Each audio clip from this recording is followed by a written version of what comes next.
बिस्मिल्लाहिर्रहमानिर्रहीम। अस्सलाम वालेकुम व्यूअर्स। आज मैं आपको हाइपरलिंक क्रॉस रेफरेंस साइटेशन के बारे में बताऊंगा। Most of the time journal की रिक्वायरमेंट होती है कि वो रेफरेंसेस को हाइपरलिंक की फॉर्मेट में चाहते हैं और ये रिक्वायरमेंट आपको पूरा करना पड़ता है। तो इसीलिए आज की इस वीडियो में मैं आपको हाइपरलिंक क्रॉस रेफरेंसेस के बारे में बताऊंगा कि हम आपने ऑलरेडी अगर मेंडले के ज़रिए से रेफरेंसेस इंसर्ट किए हैं तो उन्हीं रेफरेंसेस को हम एज अ क्रॉस रेफरेंस कैसे यूज़ कर सकते हैं। तो इसके लिए हम दो कमांड्स यूज़ करेंगे, टू फंक्शंस यूज़ करेंगे। एक उसमें है हाइपरलिंक और दूसरा है बुकमार्क। तो क्रॉस रेफरेंसेस के लिए सबसे पहले हमने बुकमार्क के फंक्शन को यूज़ करना होगा और फिर उसके बाद हाइपरलिंक की फंक्शन को यूज़ करना होगा। तो let's start how to insert cross references in Microsoft Word. तो मैं आखिर में जाता हूँ, रेफरेंसेस आपको मैं दिखाता हूँ कि मैंने यहाँ पे मेंडले के ज़रिए से रेफरेंसेस डाल दिए हैं। अब मैं उन्हीं रेफरेंसेस को as a cross reference use करना चाहता हूँ। तो सबसे पहले आप इस तरह कर ले कि ये पहले वाले रेफरेंसेस को आप सेलेक्ट कर ले, पूरा का पूरा रेफरेंसेस सेलेक्ट कर ले और उसके बाद आपने क्लिक करना होगा बुक मार्क के ऊपर। बुक मार्क के ऊपर जब आप क्लिक करते हैं तो यहाँ मैं आपकी इंफॉर्मेशन के लिए आपको बताऊं कि यहाँ पे आप 1 2 3 नहीं दे सकते, नंबर्स नहीं दे सकते, क्योंकि मैं नंबर देता हूँ तो ये देख ले यहाँ पे ये ऐड का बटन अभी तक डेड है, ये एक्टिव नहीं है। लेकिन अगर मैं यहाँ पे 1 डालता हूँ तो ये एक्टिव हो जाता है।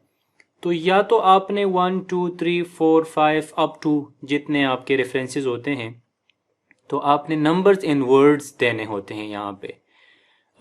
सम टाइम हमारे पास 50 से ज़्यादा या 100 से ज़्यादा रेफरेंसेस होते हैं और क्वालिटेटिव पेपर में तो सम टाइम 100 से भी ज़्यादा साइटेशंस और रेफरेंसेस होते हैं। तो फिर हम यहाँ पे 120 या 110 या मतलब 90 या 56 ये नंबर हम फिर वर्ड्स में जब देते हैं तो मुश्किल हो जाता है हमारे लिए। तो इसीलिए मैं आपको आसान तरीका बताता हूँ कि आप आतर का फर्स्ट नेम, यहाँ पर जो भी इसका फर्स्ट नेम आता है तो वो आपने लेना है और उसके साथ ईयर डालना है।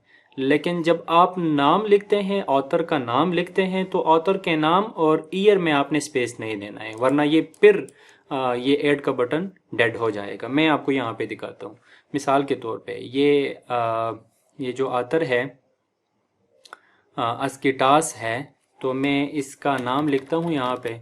लेकिन जो ही मैं अगर यहाँ पे मैंने अगर स्पेस दे दिया और फिर मैंने नंबर डाल दिया तो मैं यहाँ पे 2011 लिखता हूँ जो कि पब्लिकेशन ईयर है।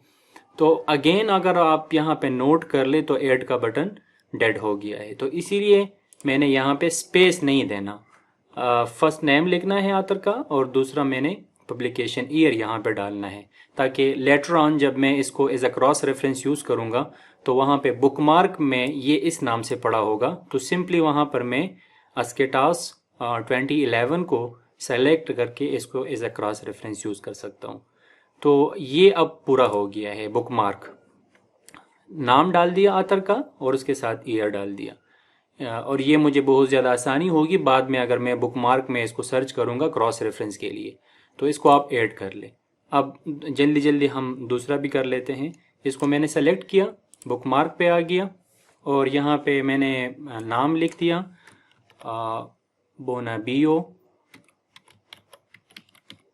और साथ में मैंने ईयर लिख दिया 2009 मैंने डाल दिया। अब इसी तरह मैं तीसरा करता हूँ। इसको मैंने सेलेक्ट किया, पूरे के पूरे रेफरेंस को बुकमार्क किया और यहाँ पे मैंने BRABHAM और साथ में 2012 ये मैंने डाल दिया। ये मैं इधर से असल में डाल रहा हूँ, ये ऑथर है और ये इसका ईयर है, करिस्पॉन्डिंग ईयर है। तो ऐड कर दिया मैंने। इसी तरह मैं चौथा भी कर लेता हूँ, बुकमार्क कर दिया और बुकमार्क में मैंने CHOI और फिर उसके बाद 2012, लेकिन साथ में A लिख ले ज़रूर, ताकि आपको यहाँ पे ये इसका दूसरा वर्जन है कि आपको फिर पता हो। तो ऐड कर लें। इसी तरह आप पांचवा भी कर सकते हैं।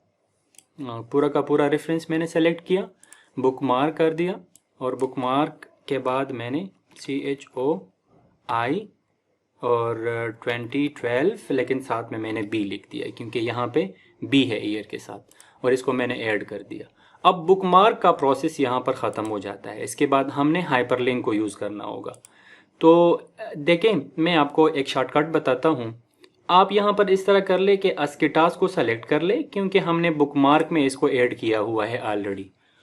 इसको आप सेलेक्ट कर लें और कीबोर्ड से आप कंट्रोल F कर ले, तो ऑटोमेटिकली ये आपके लिए इस पूरे के पूरे डॉक्यूमेंट में ये सर्च कर लेगा। तो अस्किटास इसने सर्च कर दिया है। ये तो असल में रेफरेंस वाला है ये दूसरा, और ये पहला जो है, ये पहला वाला जो है, तो ये हमारे पास इधर लिटरेचर रिव्यू में पड़ा हुआ है। तो अब ये मैं सेलेक्ट करता हूँ, इसको मैंने पूरा का पूरा सेलेक्ट किया यहाँ से, और सिंपली मैं आ गया हाइपरलिंक में।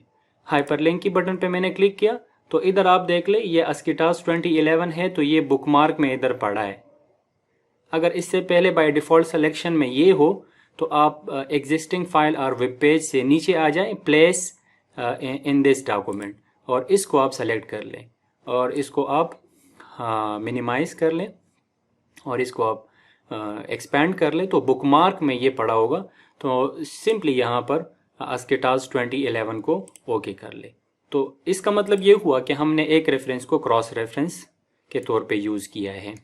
अब आप दूसरा वाला भी कर सकते हैं। सिंपली हमने 5 बुकमार्क्स किए थे वहाँ पे, सिंपली आप इसको सेलेक्ट कर लो और कीबोर्ड से आप कंट्रोल F का बटन प्रेस कर लो, तो ये आपके लिए सर्च कर देगा डॉक्यूमेंट में। सिंपली यहाँ पे मैं आ गया। अब मैं इस रेफरेंस को as a cross reference use करूँगा, इस साइटेशन को मैं as a cross reference use करूँगा। तो हाइपरलिंक में आ जाए, बोनाबियो 209, ओके।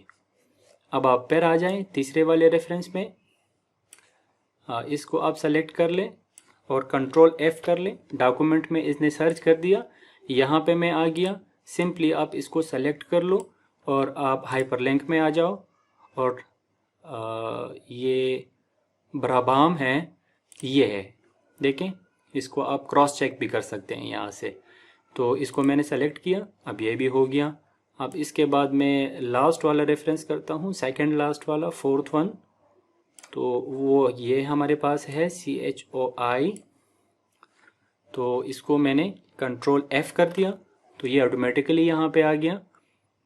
तो ये असल में हमारे पास 2012 वाला है। तो देखें, ये हमारे पास A वाला है और ये हमारे पास B है। तो चूंकि यहाँ पर भी B और A इसके 2 वर्जन हैं हमारे पास, तो मैं इस A वाले को कर देता हूँ। ये है हमारे पास A वाला। तो इसको मैंने सेलेक्ट किया और सिंपली हाइपरलिंक की बटन पे मैंने क्लिक किया, और ये हमारे पास A वाला हो गया। ठीक है। अब ये हाइपरलिंक वाला प्रोसेस ख़त्म हो गया। अब देखें, मैं अगर कंट्रोल इसके ऊपर आप पॉइंटर को प्लेस करें, अब ये आपको हाइपरलिंक शो नहीं कर रहा, तो आपने कंट्रोल साथ में दबाना है। जब हम कंट्रोल को साथ में दबाते हैं और इसको हम क्लिक करते हैं, तो ये एक्चुअली हमें देखें उसी 4th रेफरेंसेस पे लेके जाता है। अगर आपको नज़र आ रहा हो तो यहाँ पे ये कर्सर ब्लिंकिंग कर रहा है। अच्छा जी, इस वीडियो का दूसरा पार्ट ये है कि आपको किस तरह पता चलेगा कि ये अब हमारे पास क्रॉस रेफरेंस के तौर पे ऐड हो चुका है, क्योंकि हमने बुकमार्क और हाइपरलिंक के ज़रिए से क्रॉस रेफरेंसेस डाल दिए।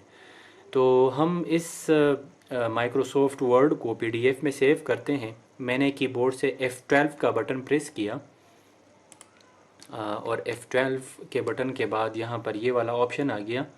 तो मैं इस सेव एज टाइप से यहाँ पर मैं PDF को सेलेक्ट करता हूँ और सेव की बटन को हिट करता हूँ। तो ये अब मेरे पास PDF में सेव हो गया। अब अगर मैं नीचे जाता हूँ तो नीचे हमारे पास वो रेफरेंसेस होंगे हाइपरलिंक की फॉर्मेट में, जो कि हमने वहाँ पे ऐड किए थे।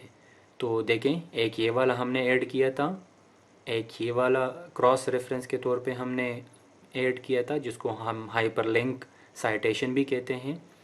और तीसरा हमने ये ऐड किया था। अब ये इसके ऊपर अगर मैं क्लिक करता हूँ, चूँकि ये पीडीएफ है, यहाँ पर मुझे कंट्रोल को दबाना नहीं पड़ता, मैं सिंपली यहाँ पर क्लिक करता हूँ तो ये मुझे रेफरेंसेस में लेके जाता है। तो ये अस्केटास और 2011 आप याद रख लें, इसके ऊपर जो ही मैंने क्लिक किया तो ये मुझे यहाँ पे लेके आया। So this was all about bookmarking and how to insert hyperlink cross-reference citation in Microsoft Word. Thank you.